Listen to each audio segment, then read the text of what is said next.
salaamaaleykum ami et fidèle internaute de Bamba Prod dal leen na jàmm tey maa ngi dale ki nga xam ne moom mooy monsieur Habiboulaye nekk ki nga xam ne moom mooy censeur au lycée Pana Jaxaay nekk géographe nekk membre des cadres du Pastef salaamaaleykum censeur maa ngi lay nuyu. Bamba maa ngi lay jaar bu baax di la nuyu di la gërëm bu baax ci sa ñëw bi vraiment marqué na ma trop sa ñëw ci kër gi macha allah en tout cas merci beaucoup kontaan naa trop merci. Merci à censeur si nuyu bi nga nuyu ñi nga xam ne ñooy seetaan première question bu may démarrer mooy censeur naka nga jàngatee li nga xam ne moom mooy baccalauréat 2025 fi nga xam ne tey moom mooy Dakar. waaw pour bac bi gis nañ ni ça s'est bien déroulé au plan national maintenant gis nañ ni quelque part que résultats yi xaw na diversifier un peu mën nañu wax sax que ni dans la majeure partie des centres pourcentage de réussite yi xaw nañu wàcc tuuti maintenant ñëpp war a farluwaat rek xale yi gën a góorgóorlu jàng au cours de l'année scolaire ne pas attendre jusqu'à la mi de l'année pour nekk di jàngaat yooyu l'essentiel début d'année la école di commencer ñu farlu bu baax jàng bu baax ñafe parents yi itam gën a góorgóorlu ci encadre seen ay doom loolu moo am ñi nga xamante ni am nañu ñu ngi leen di féliciter di leen encourager et que ay succès yu bare topp ci ñi nga xamante ni amuñu ñu defaat xam ni mbir mi yamul foofu ñu góorgóorluwaat ñafe déwén incha allah dàq ren neexee yàlla merci waaw aussi tamit di féliciter élèves yi nga xam ne aussi ñoo am bac censeur ñu waxtaan li nga xam ne mooy actualité politique mooy lan li nga xam ne mooy le premier ministre Ousmane Sonko daal di génn daal di koy wax le chef du gouvernement tey ban jàngat nga ñuy defaral ci sortie bi nga xam ne mooy sortie le premier ministre Ousmane Sonko. waaw actualité politique bi gis nañ nu mu tëddee li ci gën a marqué moom mooy sortie bi nga xamante ni moom la Sonko def dernièrement li ñu war a njëkk comprendre mooy il y a le premier ministre et le chef de parti Ousmane Sonko di jouer ñaari rôle yooyu yëpp en tant que chef de parti combat bi bu muy gën a tar mu mënee lutte bi di avancer ba yegg si ànd ak Diomaye avec toute l'équipe waaye ñi mu doon xeexal bàyyiwuñu ba léegi boo xoolee anéantir nañ lu bare mais projet bi pour mu mën a taxaw véhiculer wu le plus normalement possible il faut que maguy yi am ñu war leen anéantir teg leen de côté malheureusement yooyu ñu ngi am ba léegi Ousmane Sonko macha allah moom li mu combat kenn combat wu ko il a même frôlé la mort donc li mu xam ci jublang ba ñun xamuñu ko degré bi xamuñu ko li mu jot a vivre ñun vivre ko bien que nous avons tous mené le combat mais moom il a toujours été au devant léegi nag mënuñu falu ba pare bëgg gérer harmonie sénégalais yi tax ñoo jóg le mieux vivre du sénégalais tax ñoo jóg ñu nekk ci am ñu nekk seen roq di créer ay magouilles di def lu leen neex mais c'est très normal soo ko génn wax ni ardeur bi nga xamante ne moom la gars yi di defee baaxul ñu yokk ko ñi ñaa ngi posé ay question di wax naan Sonko Diomaye ainsi de suite foofu dara dafa yàqu li gars yi di wax nekk naan lu yàgg dëgg la te du dañ te du mës a dañ loolu mooy Sonko Diomaye boo xoolee opposants yi ñoom yaakaar naa sax ñoom loolu la ñuy ñaan chaque jour quoi ñu ngi ñaan benn dessin am mooy dessin bi ñuy ñaan mooy Sonko ak Diomaye am problème nit àdduna booy ñaan da ngay ñaan lu baax mais di ñaan Sonko ak Diomaye am problème non du mu sa am. Monsieur le président de la République son excellence Diomaye Diakhar Faye est le jeune frère de Sonko. ay nit suñu ànd ba turandoo am ci biir. nga xam ni ànd bi kawe na man mii di wax ak yow sama meilleur ami papa lañ ma tuddee. donc xam nañ valeuru turandoo boobu. mais c'est normal aussi ay nit suñuy ànd dañuy waxante dëgg Sonko n'a rien à cacher au peuple sénégalais. Sonko il est transparent il a toujours été constant. il va avec une justice. avec le respect de sa population. tey su amoon lu mu war a waxaat. ñun ñaa ngi toog nekk naan ay non Sonko dafa bare wax dafa ainsi de suite au contraire il est transparent. te population bi lan la ñu soxla kuy wax ak ñoom. pour ñu xam li xew. donc Sonko dafa am décision bu mu jël. engagé wu daf ciy dem ba jeex. il a parfaitement raison dans le sens où mi ngi wax ni gars yi dañu bàyyi seen loxo wax na dëgg. wax na dëgg nag gars yi jóg gën a ñafe. parce que gars yi nekk dem ci médias yi. di préparer di xool chaque fois nan la ñuy jéemee déranger la politique gouvernementale de Sonko. ki ñu jàpp keroog mais moo ko def. depuis toujours gars yi bëgg ko jàppee benn star mu nekk ci chaîne de télévision yi on ne parle même pas de diplôme. parce que li am solo mooy ku am xam-xam da nga koy respecté ki la ëpp xam-xam respecté ko. mais sa xam-xam barewul nga bëgg a toog ci kanamu nit ñi di wax loo maîtriser wul parce que am na ñu nekk ci kaw ñu lay yónnee xaalis à gauche à droite di la utiliser ngay wax mais mi ngi nii dañ koy dugal prison.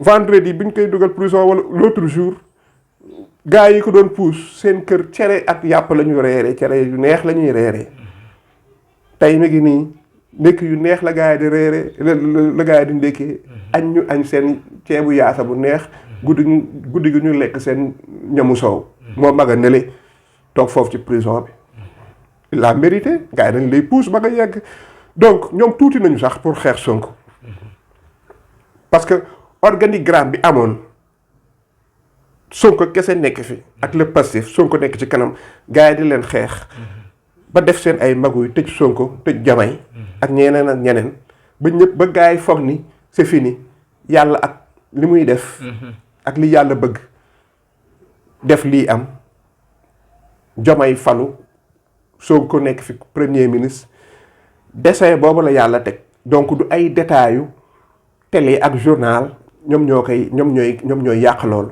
waaye nag aussi population bi ñun ñi nekk passif waruñu toog croiser les bras dañu war a jóg. faloog ñàkk faloo ci yam na ñëpp jóg. xeex li nga xamante ni mooy ñiy yàqal Sonko ak Diomaye. te nit ñi bu ñuy jóg. dañuy jóg di dem fu nga xamante ni on les respecte.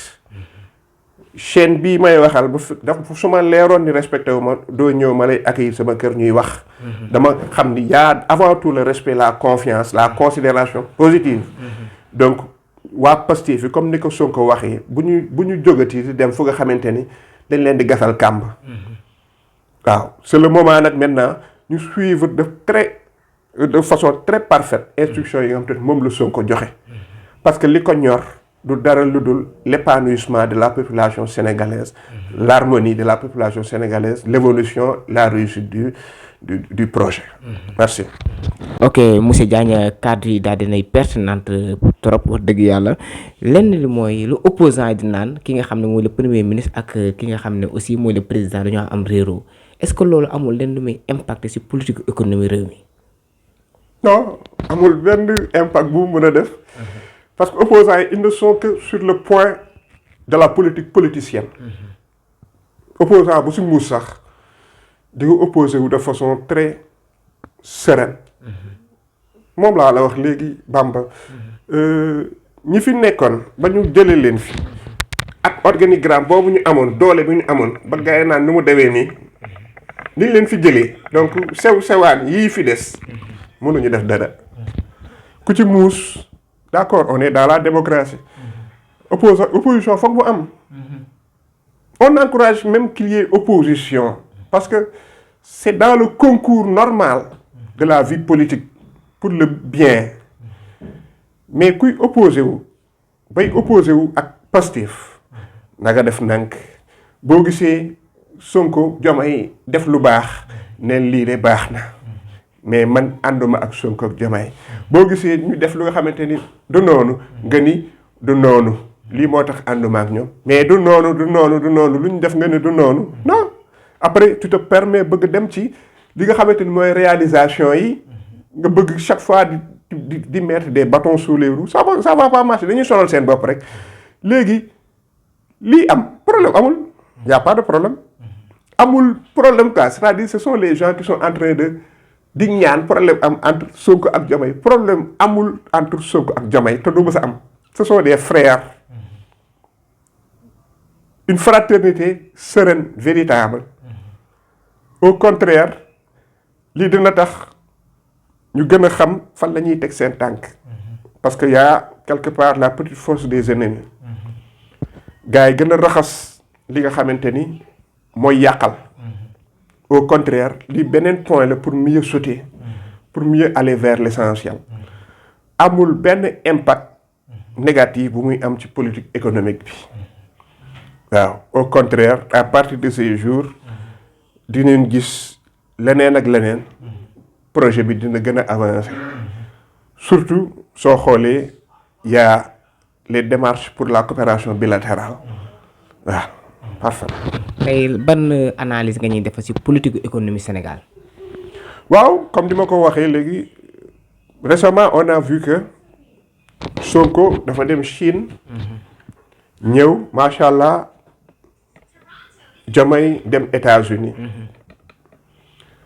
vous savez politique économique bu fekkee ni que dafa war a jël benn fàll rek benn domaine kese c'est voué à l'échec politique économique day bare ay tentacules à partir de nos ressources ñu war a appesantiru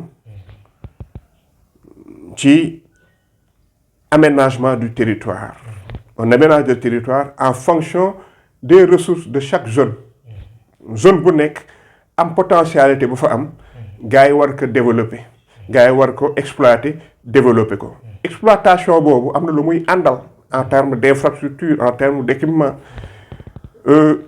am na aussi lu muy àndal comme l'existence des routes mais aussi dina créer ay emplois mais loolu dafa nekk lu nga xamante ni avec la mondialisation foog ñu am aussi la coalition avec les pays modèles boo xoolee am na ñuy poser wu la question naan pourquoi pas la France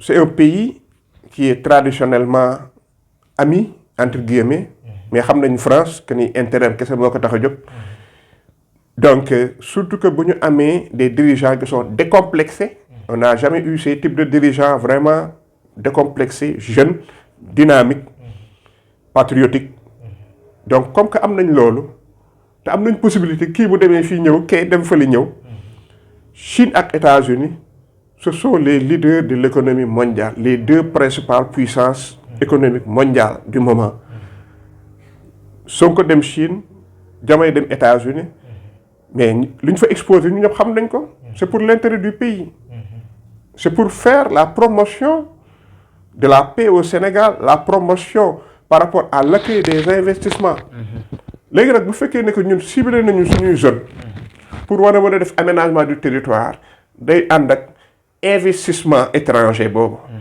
pour mën a régler le problème de l'emploi dans plusieurs secteurs secteur bu nekk nga gis ni dëkk bi pare na pour liggéey ak yow dans le cadre je le dis bien d'une coopération saine respectueuse gagnant-gagnant parce que on n'a pas ce complexe d'aucun pays pour mën a def ay coopération yu nga xamante ni gars yi dañuy exploiter non loolu xewi na Sonko ak Diomaye ñoo fi nekk loolu xewi na quoi donc coopération boobu war a ñëw pour à la fois exploiter suñuy ressources mais créer emploi mais bu ñuy créer waale emploi maa ngi répété gars yi nañu insister surtout sur la formation professionnelle. Donc comme ni ma ko waxee léegi sur plusieurs domaines dans le cadre de l'agriculture, dans le cadre de l'élevage, dans le cadre de l'industrie, dans le cadre des nouvelles technologies et tout ça nañu xalaat bu baax à la fois dans la formation mais aussi dans l'emploi. Et on espère bien que ça va être réussi inchallah bu neexee yàlla.